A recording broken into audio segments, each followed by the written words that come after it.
Hello and welcome back to the Nitro RX podcast. I'm one of your hosts, Nabila and Thiemo, and I'm joined, as always, by my trusty co-host, Thiemo Albers Daily. How are you today? Not too bad, thank you, Nabila. How about yourself? I'm good, thank you. I'm excited to be bringing a new episode to the podcast this week. We are joined by another guest because it's awesome that we keep getting them. We're joined today by Ellis Ellis Spiezia. I think I did that one right. How are you doing? Doing good. Just sort of the calm before the storm before the start of the year, but it's always exciting to get to sort of, the last few weeks at home before everything kicks off. So it's good to be on. I was watching actually one of yours about Vegas after I was racing, so it's nice to be on the show. Oh, we are happy to have you here. I am going to just really quickly swing right into it because I think you perfectly segued into it. What got you interested in motorsport? But also, I want to know what your plans are in the next few weeks since you say you're going to get busy. Yeah, so I mean, motorsport wasn't a family affair like most drivers. So my parents have done professional film and video for 20 years, and that's filming weddings is about as far as you could probably get from doing motorsport. So definitely, my grandfather was probably the biggest inspiration. He was a big car guy, and my dad really took more towards the camera, and I took more towards the steering wheel. So that definitely was a really big influence in my career. And then when it came to like jumping in, I pretty much, up until 2019, was just driving on Forza in front of my TV with like a racing wheel strapped to a desk chair, and that was my outlet.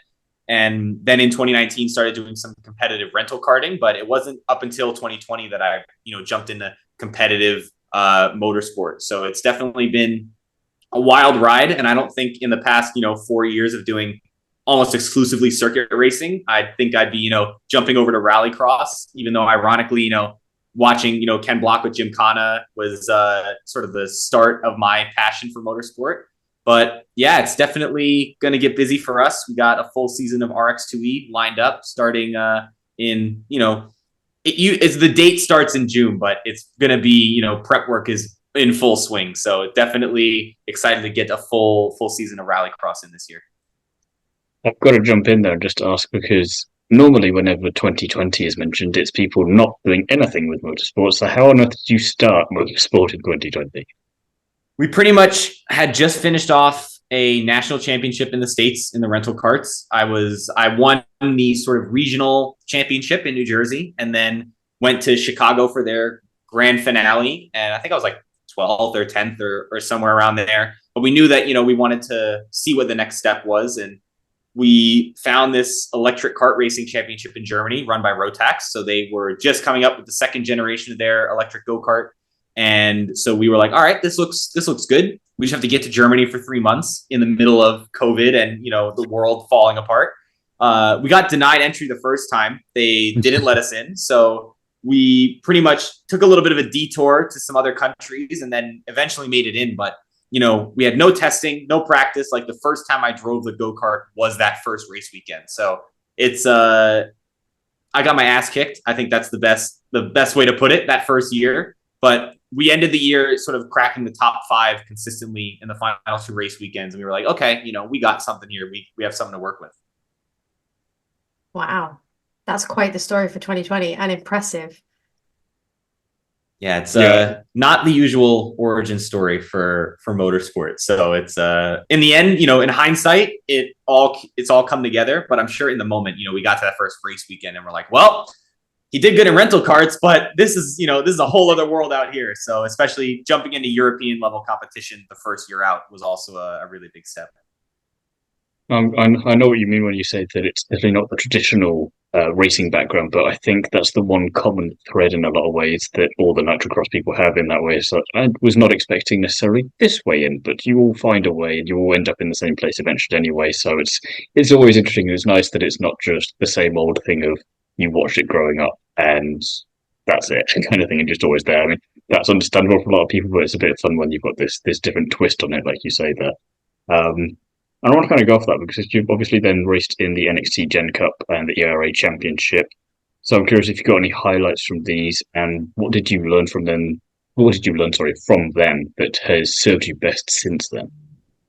Yeah, I think it was a good split of sort of learning between the two is, the ERA championship, they had one race in Zolder, and I got to take their first ever pole. So that was my first pole position in racing cars. And with them, it was less about, learning to fight for a championship or a large grid and sort of getting your elbows out. But I got a lot of work developing that car. So I was pretty much their like unofficial test driver for most of that car's lifespan when I got involved in around 2021 and into 2022. So that was a really good. Seat time's very important. So you yeah, it was take good. it when you can. Good.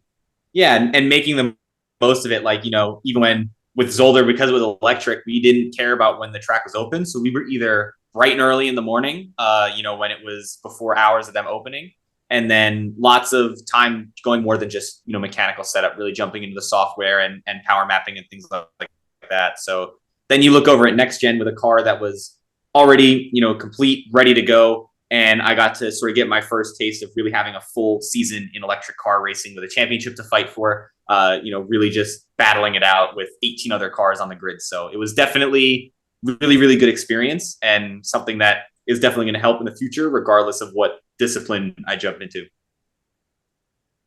Absolutely. So how does that segue into the next category in Vegas? So obviously, sounds like you've come from a very strong background in electric cars. So I feel like maybe Group E would have been better for you. Obviously, a hell of a lot more power, but how the segue? Yeah, so we started to get a little bit of contact with Nitrocross. We sort of were putting feelers out and just seeing, what it was about. Obviously, Travis Pastrana, he's like one of my childhood heroes. So when we saw sort of what they were doing, got in contact, and I actually did the original sort of first exposure was I did a podcast with Jared, who's one of their commentators, and it pretty much ended with, yeah, you should come out to Cali and see, in San Bernardino and take a look at one of our events. And we were like, awesome, we'll be there. And we went out, took a look, and just was insane, watching the Group E cars, getting to go around the paddock and see it in person. It was really, really great for us. We made a lot of good connections. And then it sort of spiraled down. We were like, okay, this is an option. We should probably weigh our pathway in Rallycross. It's a little more clear cut with Group E of being at a top level. We had talked to some Formula E teams around that time, and they were like, yeah, just go to Formula 2 and come back. And we're like, okay, well, we don't have 10 million euro, and we definitely don't want to go in the single seater ladder and just get, super license points the whole time. So that was gone out of the picture for us. And fast forward to Calafat, Spain. That was my first ever time in a rallycross car. We did a little bit of ice driving beforehand just to get used to going sideways, but driving the RX2E car in Spain was my first ever time, taking a car off a jump, ripping the handbrake. So after that, we were like, okay, this is good. We're quick. We got a hang of it.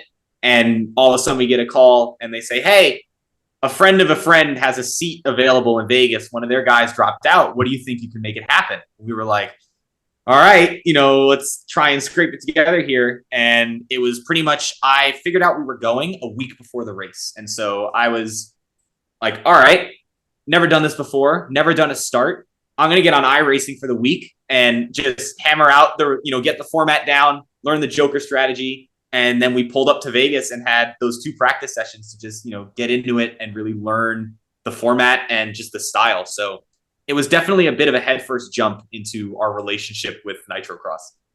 Seems the more we talk about Vegas, the more kind of craziness we get out of it and people turning up there. I mean, like Ellis with this story here of finding out about a week beforehand, Ray Ledbetter in Saudi Arabia off doing stuff with Travis because he's just pulled her into Extreme E last minute. Well, not even knowing if he's going to be racing at all, but thinking this is my one opportunity to get back into racing. It's all pretty Las Vegas stuff, isn't it? Yeah, definitely. We have definitely had a lot of stories of last minute, and so I'm like, it's not even a surprise anymore. I just want to touch on the fact that you said that you did some like gaming. I think you said Forza beforehand, and then you also just mentioned something that iRacing, yeah. So since in this past year, they obviously released that movie, and there was a whole thing of like Gran Turismo gaming to racing. How did you actually find that you learned a lot from the gaming side of things? And was it relatable, or was that Gran Turismo thing just a crazy fluke?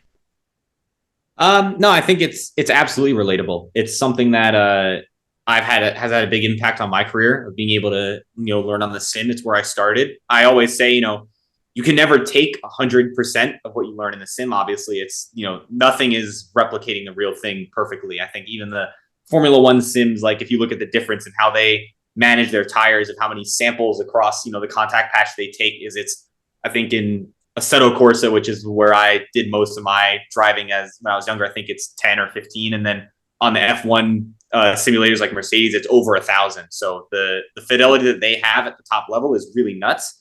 But for me, I found that all the racecraft is the same. If I'm going to do an undercut on, the first corner at Spa, it's the same thing on the sim as when I do it in real life. And so when it comes to learning that side, there's always the esports getting every second out of it with some wacky setup where the car can go like 350 Ks down the straight. And that's always going to be a thing when you have competition there. Everyone's going to try and find every edge. But when you just look at the racing door to door, it's all the same. So when I hopped on iRacing and was like, all right, I've never made an overtake in a rallycross car before. I don't know what it's like to, door someone going sideways and have to just keep your foot in it. Let's figure it out. And just like the Joker strategy of when to go or when not to go, that really is where you can use the sim to just get. I had 30 race starts over the course of the week on iRacing, just on and off, just practicing. And I can't do that anywhere else. So when it comes to motorsport, where running the car is so expensive, you got to take everything you can get.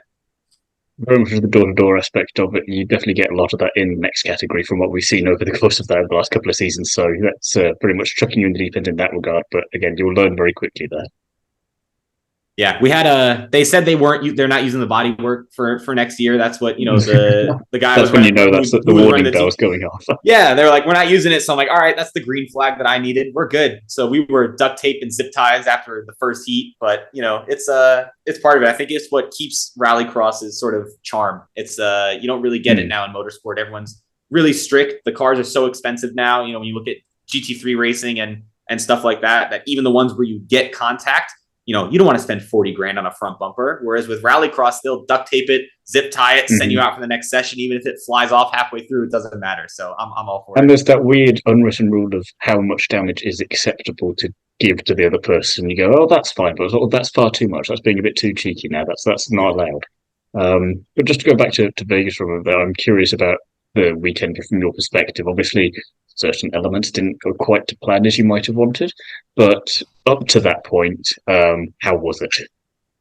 I think it was in my book, it was perfect. Like in terms of a debut, the fact that so at first I thought on the schedule, I didn't know they were splitting us into groups. So they were like, yeah, 4 practice sessions. That turned into 2. And so it was, I'd say about 10 minutes total on the track of probably the most unforgiving circuit on the calendar when you look at all the concrete walls and with the tarmac even not having barely any grip. I think we had, we were doing better on the dirt than on the tarmac. So it was definitely a struggle, those first sessions. Honestly, the hardest part about that next car is just getting off the line. That clutch is so tricky. And I think I had one good start over the course of the weekend, and it was the last final. So we know how that one turned out. But yeah. No, I think at least you started in terms of at least I got the start down. But no, I think in terms of storyline of coming in, never driven the car, never done, a weekend of rallycross. Then on the first final, that first day to, slotted in P4 after dropping back to 8th off the gun because, like I said, I couldn't get the damn thing off the line to save my life. So no, it was definitely really, really good to get that solid result in. And then the next day I told the team, I was like, well, we have the pace for the podium. One of the heat races, we were the fastest car out there. And I was like, all right, it's win or bin it. We're going to go for it. And they told me to move it in the Joker. And I tried to move it a little bit too much. And those high curves that we ironically talked to Chip about earlier in the weekend in the press conference, he was like, yeah, we made them pretty high. You got to be careful. It bit me pretty hard, but I honestly think we got more press out of rolling the car than if we just finished 4th or 5th again in the final. So it all works out. Well, that was the thing. I did think at least once you'd climbed out the car and everything, some of the photos there, it being completely on the side, that well, at least it makes for good photos, and it's going to be some kind of fun aspect to look back on. So you can. And if there was a place to roll, it's in front of the giant grandstand that's right in the paddock. So I think if I rolled in the back, that would have been boring. Yeah, exactly. So we picked a good spot to roll. And, the bodywork's not getting used next year, so wasn't too bad. Plus, this is how you get your name out there to get the sponsorship for next year. We're gonna start selling spots under the car next year. We already I was have about to say the a couple of our partners are like, can we get a spot under the car? We're like, you know what? If you want to go for it, absolutely. That's so funny. That was a running joke in rallying as well. You should always get advertising on the underside of the car. But I'm going to segue a little bit into Sierra cars. You had the chance to drive them with Amanda Collette and Lindsay. What was your first impressions? And do you think you'd join the Sierra category next year, or is it going to be sticking around? I don't know. We'll ask you about your future Nitro plans later, but give us a little insight into that. Yeah, I mean, it's an awesome car. I mean, I don't even call it a car. I just, it's its own thing. It's not even a side. It's not even a side by side. It's just its own, special. It has its own special category. I feel like you can't really compare it to anything else. And to get to do those demo runs, I was psyched because when I look at what 10-year-old me would have wanted to drive, it's that. So I get to, live out my like cyberpunk dreams of this little buggy with a big wing on it, just hitting jumps, going sideways. So. It's a really cool. It seems in weird ways a bit like the SXS cars, but on steroids. Yeah, but I can't tell if it's an older or younger brother. And the power to weight, like it's nuts. The fact that they're pushing 300 horsepower out of that small of a car, I haven't ever driven anything like it, and it's a really really special class that I think is going to work well with the spirit of Nitrocross. But it depends where it sits on the ladder. We're working on a lot this year. I think the focus is definitely to get into that Group E car as soon as possible. So wherever that journey is gonna take us through, that's where we'll be. So there's definitely some exciting stuff going on with Nitrocross, like with the addition of the Sierra cars, but then you've got that Evo coming in as kind of the next stage up, sort of from the next car. If you don't get into the Group E, that those look like a lot of fun to drive as well. So you're not going to be lacking in options, I feel like, at the very least. So we should see you somewhere in Nitrocross. That much I think is safe to say. Yeah, absolutely. I think we're obviously there are big plans for the new lights car, and that's going to be really exciting. I'm excited to see. I'd love to get into it before the season starts. The RX2E car, it's about 350 horsepower. So with them bumping up the performance even higher than that for their lights category, it's very American that the solution of we'll just chuck a big turbo on it and put some new bodywork in and we're good to go. So I think it's going to be. I got to see the demo version, obviously not with the new body kit, but it was in Vegas and it looks like a reach. So I'm excited to get to drive something with even more power and even more of an aggressive style. If you had a choice between internal combustion engine and electric, what are you actually picking to race? This is what I get all the time. And I say, my feeling is always I want to drive the best possible vehicle out there. And with circuit racing, I still feel that, electric is having a ways to go. The pace isn't there yet. Obviously, we're still working on the weight and all that. So, and I like old school. So like when it comes to circuit racing, the Ford Fiesta where it was like 5-speed gearbox, not a ton of horsepower, no downforce, just raw car. It's a blast. When it comes to rallycross, like my attitude still stands. If the best possible machine is that Group E car, which, when you watch them race, it's an absolute beast, then that's where I want to be. So it's obviously, rowing through gears in Vegas, driving with one hand, sideways is a blast. But at the end of the day, as a driver, you just want the best performance. And when it comes to what I'm seeing in the States with Nitrocross, that Group E car is absolutely it. That's fair. I wasn't sure what your answer was going to be based on how much electric you drove. So I was like, I just need to find out what it truly is. I want to go back towards that little bit on the sim racing, because a lot of questions that we get as drivers is, how do I do it? So since that was a massive influence, what would you put out there to someone who's like 14, trying to get started in this, doesn't obviously have a ton of money, but can obviously pull some gaming kit together? What are they buying?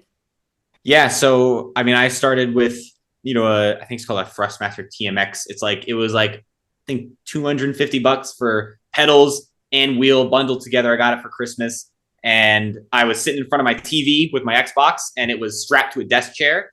And it's really, we're in a really good spot with sim racing right now, where everything is so modular that you don't have to go full 100% in on a full rig right from the start. So first I got the wheel and the pedals, and then I was like, all right, now I want to get a shifter. So I got, H pattern shifter to learn to drive manual. And I was strapped to a smaller chair with a dumbbell on it so it wouldn't move when I was going through gears. And I was like, all right, I have the shifter now. I should probably get a clutch so I can learn to properly drive. And then you get pedals with the clutch. So there's always like levels that you can take to step by step make those upgrades.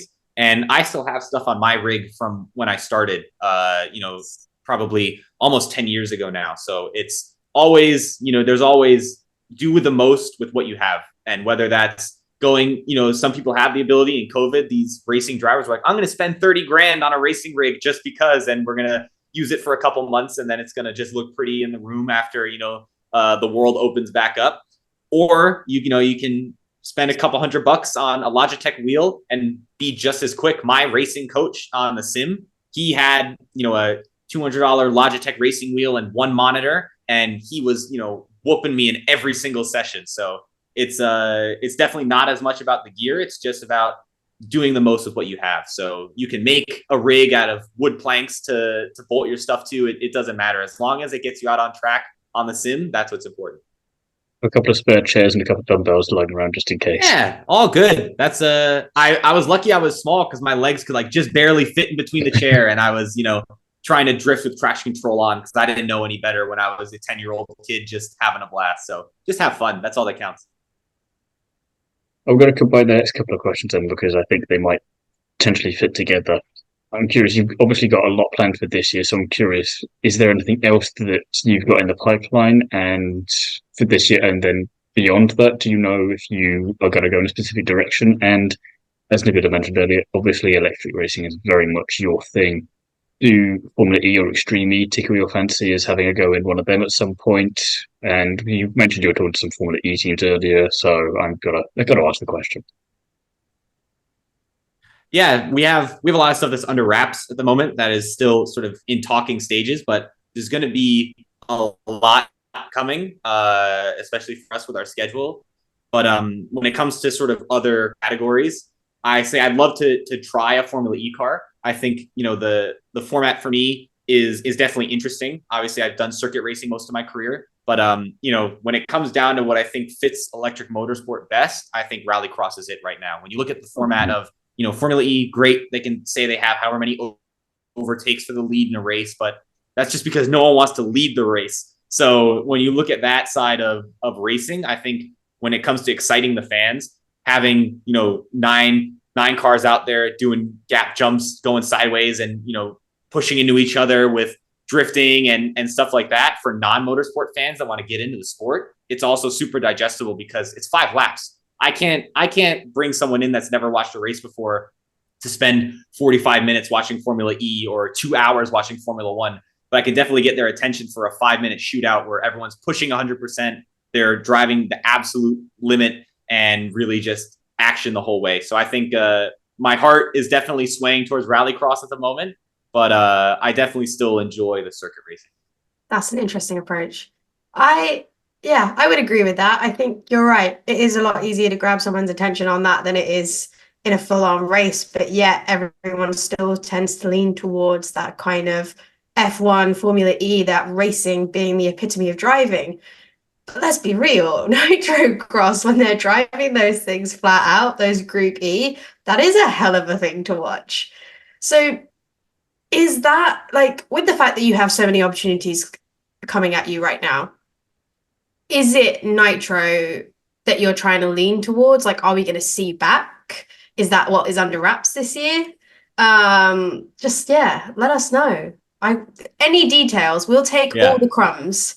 Absolutely. Yeah, I think Nitro is the focus. That's the main thing, where we spent 4 years in Europe and, it's fun to be the sort of underdog American, but they have a different mindset here when it comes to motorsport that I think we're seeing a difference in with Nitrocross of just trying to broaden the audience as much as they can. And I think that's something that's really attractive to us when it looks at longevity of my career and, the business behind it with when I'm not in a seat anymore. I think when you look at, Travis is that race in Vegas, he wasn't on the top step of the podium, but he had the longest line out of his pit box, not because he was the fastest out there or because he was, winning every race that season, but it's because he's Travis Pastrana. So when we look at that side of building that audience, Nitro is where it's at. So we have a lot of conversations we're having within Nitrocross of what our plan is going to be. But the goal is to be in that Group E car as soon as possible. And so whichever directions we have to go to get there, whether that's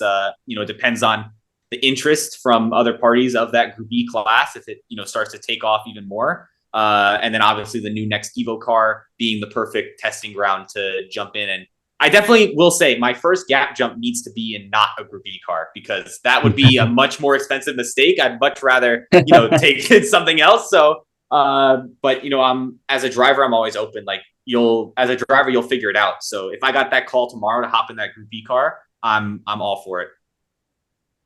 Got to ask you then, can you describe Nitrocross in 3 words? Spectacle, exciting, and unique. So I think it's definitely, when I look at, they're doing it right in my eyes of what motorsport needs to evolve to be, of being just more than just the cars out on the track. I think that's what's super important.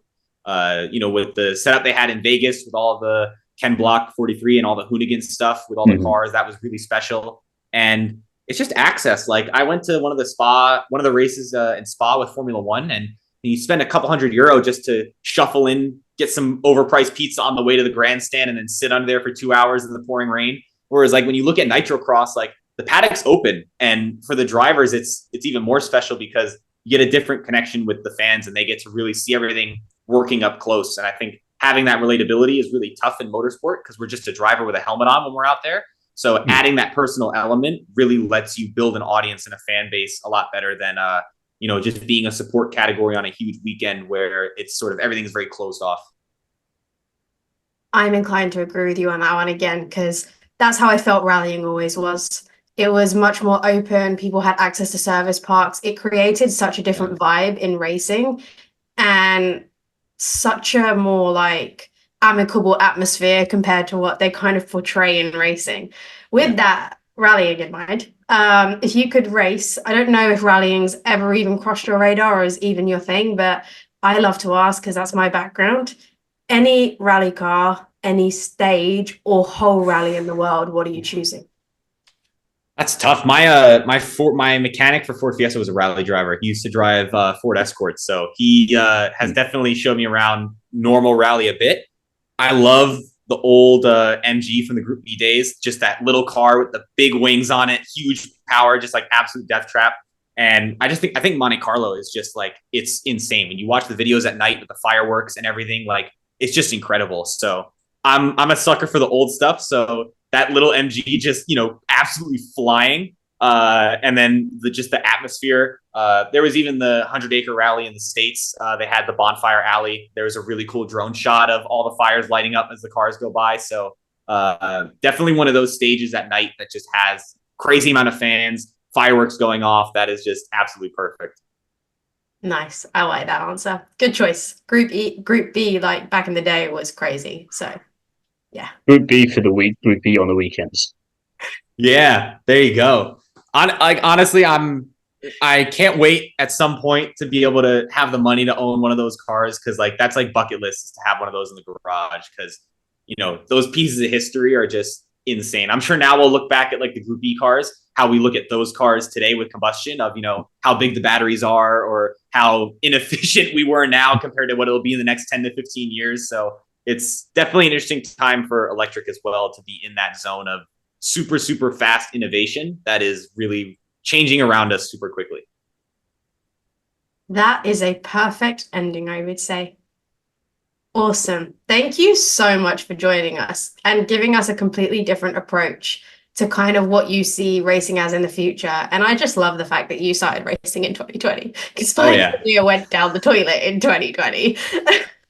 So no, absolutely amazing to have you on the show. We really appreciate it. And I am very much looking forward to seeing what you do this year.